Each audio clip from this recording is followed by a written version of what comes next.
Ada sebagian hamba yang saya beri ilmu kalam dan ilmu hikmah. Jadi ilmu ini adalah pemberian Allah. Jadi bagaimana kita merasakan bahwa ini pemberian Allah adalah ilmu yang kita pakai beribadah. Ilmu yang didapatkan melalui ketaatan.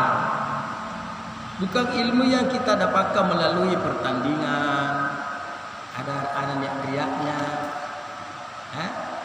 Melalui pemberian angka, ada niat-niatnya. Tapi melalui ketaatan. Setelah sempurna daripada hakikat ini, maka Allah masukkan kita ke ma'rifatullah. Mengenal diri sekaligus mengenal Allah. Jadi anda kuirangannya panusukuannya. Dan jangan ada yang sepertinya ragu. Jangan-jangan ilmu ini tidak ada hubungannya dengan para nabi. Ada. Apalagi Rasulullah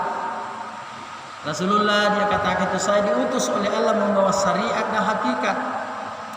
Nabi-nabi lain tidak. Dia hanya diutus membawa syariat saja.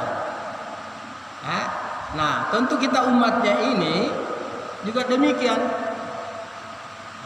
Tidaklah kita ini sempurna kalau kita belum sampai kepada hakikat. Apalagi kepada makrifat atau tembus kepada hakikat dan makrifat.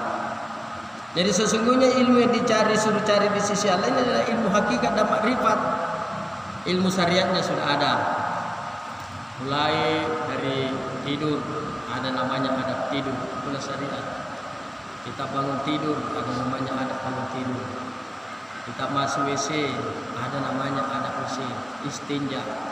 Habis itu mungkin kita pergi makan, ada namanya adab makan. Mungkin selesai itu kita pergi salat, ada namanya apa, ada salat, ambil air wudu, ada tertibnya, ini katakan syariat. Bagaimana mendirikan salat, ada syariatnya. Jadi semua perkara ini di bumi diatur oleh Allah.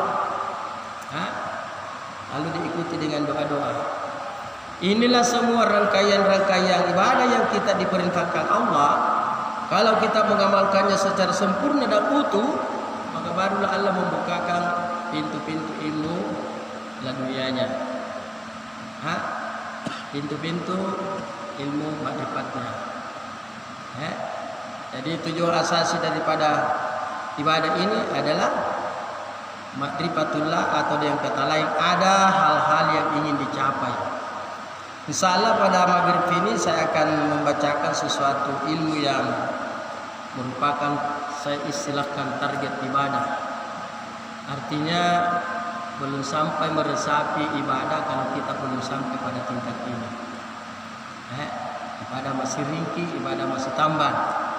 Tapi kalau kita sudah sampai pada tingkat-tingkat seperti ini, memahami seperti ini, insyaallah barulah akan terasa ibadah ini. Siapa yang menyembah dan siapa yang disembah, al-abidu wal makhluk wahid. Anjir dikasih anjau. Tahu nyembah, siang tadi sombah adalah satu. Allah itu laisa kamitslihi syai'un. Allah itu ada pada setiap hambanya, tetapi berbeda dengan hambanya. Ini mau dipahami nih. Ya salaka ibadi fa inni qarib. Jika ada orang bertanya kepadamu tentang aku, katakan aku lebih dekat daripada urat leher. Dari salah saudara saya terkhusus yang sudah lama mengikuti kami, ilmu yang saya tekankan paling tidak dihafal aja dulu susunannya. Nanti dalam perjalanan ketaatan Allah akan memberi paham. Bukan kami yang memberi paham. Allah yang memberi paham sesuai tingkat-tingkat ibadah kita.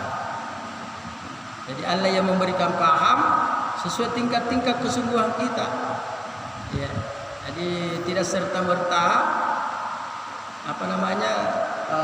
kita mengaku-aku,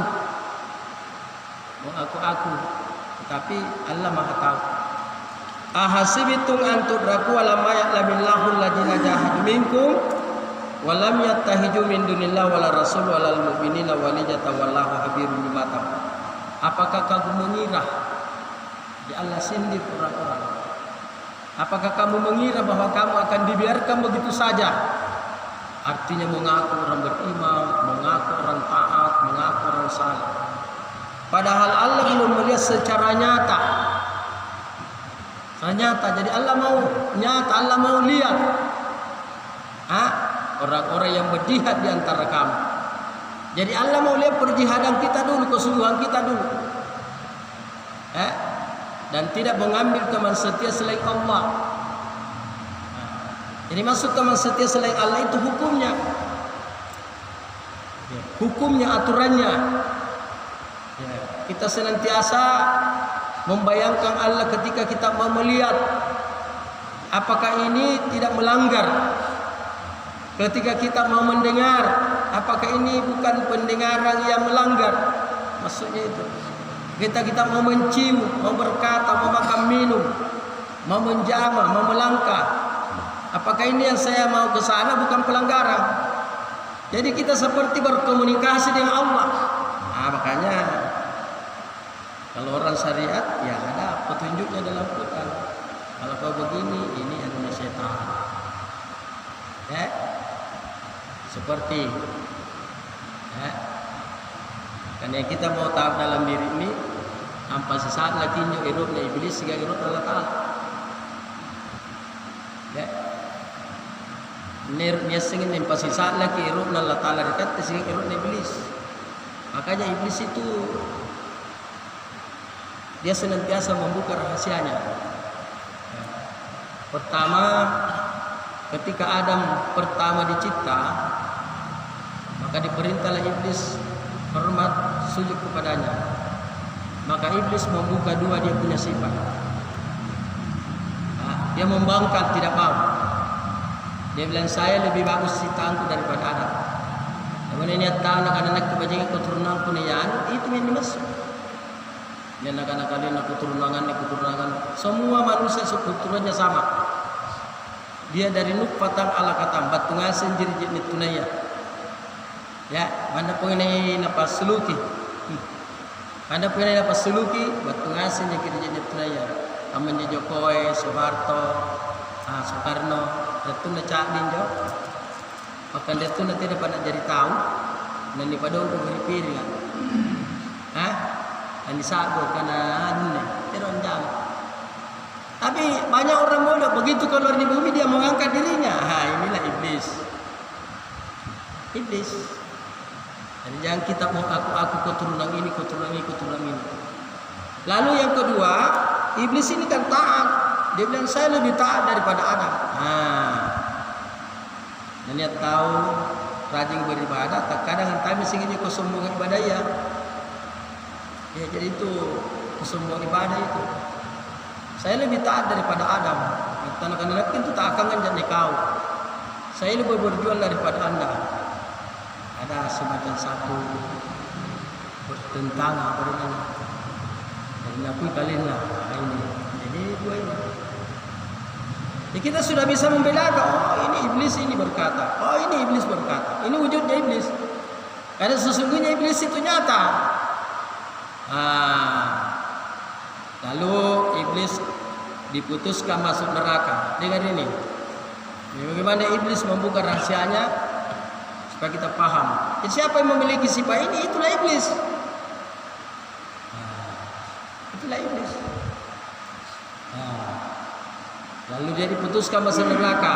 Lalu iblis minta lagi, ya Allah, singkan saya menggoda anak cucu Adam dan biarkan umur saya seumur dunia ini. Jadi iblis tidak mati. Saya akan menggoda Adam, anak cucu Adam. Dia bilang bagaimana cara kamu menggoda? Dengar baik-baik ini. Saya akan masuk di dalam hatinya berbisik-bisik, menakut-nakuti dia apabila dikandal lebat tua, takut, miskin. Labat turi daleka nga. Laku pakai malabala kiri labat tua nino apalah dikandal labat tua lah ngapa. Kemudian saya akan datang dari belakang berbisik-bisik apalah nabagai aku benengku. Bisik. Perlu kita paham ini. Saya akan goda dari kanan. Guna beribadah lagu pantami sifat dia kak. Ero kini kanan, agak baju kini kanan. Allah kini kanan. Ya. Nah, jadi iruk di kanan malah di kanan. Kemudian saya akan menggoda dari kiri. Laku pamalas lagi beribadah. Kunala sidakka disuruh pilih cati-catia. Kunala dibasigi ka, bisik-bisik lambak. Pokoknya lah ngaji, lah ngapa. Pokoknya semua dia tunda-tunda ibadah. Tapi Allah katakan, ya iblis, siapa yang hanya menadahkan tangannya kepada aku, kau tidak akan bisa tembus.